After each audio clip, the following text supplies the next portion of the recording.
Gaplek pringkilan wis tuwek lah kok petakilan. Iku ngono paribasane gawe kelakuane Mbah Lanang nang Surabaya sing iki Cak Ning. Mbah bejat mentolo nyabuli arek wedok tanggane dhewe sing umur sik 8 ambek 10 tahun sampai korban trauma get. Pelaku akhirnya dilempit sakmarine wong tuane korban repot polisi.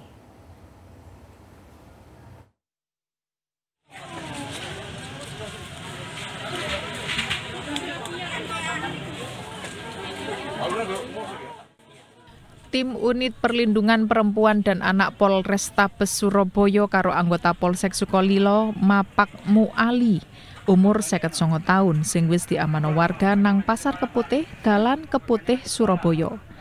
Pelaku diringkes sakmarine direpotno nyabuli arek wedok ngisor umur tanggane dhewe yaiku Melati umur 10 tahun barek Mawar sing seumur 8 tahun.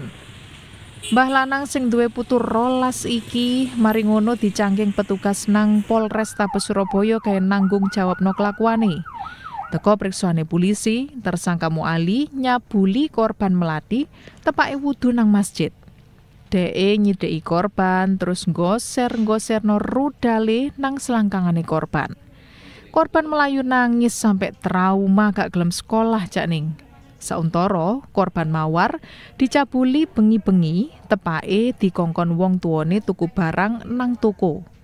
Korban diceluk tersangka nang ngarep omahe terus dijak salim. Lah pas tidak korban ditarik awake terus diremes-remes susune. Korban akhire mulih nuangis wadul nang wong tuane. Teko kedadian iku wong tuane Melati karo Mawar akhire repot nang polisi. Unit Perlindungan Perempuan dan Anak Polrestabes Surabaya wis nangani perkara pedofil iki. Pelakune wis ditahan nang Polrestabes Surabaya. Korbane ana loro, anak wedok sing siji umur 10 tahun, sing nomor loro umur 8 tahun.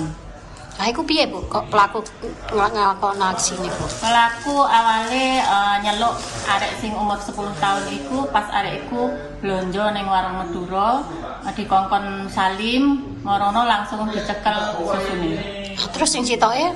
Terus sing sitoke pas areke arep salat pas wudu langsung pelaku iku nyeluk terus nggesekne kemaluane nang kemaluane arek wedok iki. Nang perkara iki tersangka dijiret pasal 81 ambek 82 Undang-Undang Perlindungan Anak sing inciman hukumane 15 tahun dibui. Dewi Imroatin, JTV.